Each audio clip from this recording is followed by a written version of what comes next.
Welcome back everyone to another tutorial. Today we're going to see how to close Revolut Business Account. If you no longer need your Revolut Business Account, you can request closure directly from the app or website.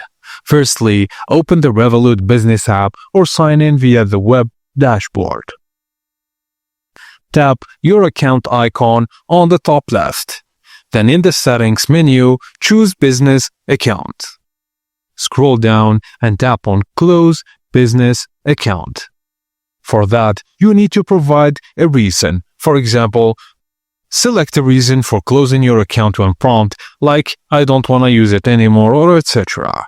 Once confirmed, Revolut will process your request and your business account will be closed. As simple as that. Thank you guys for watching, and please don't forget to like and subscribe for more.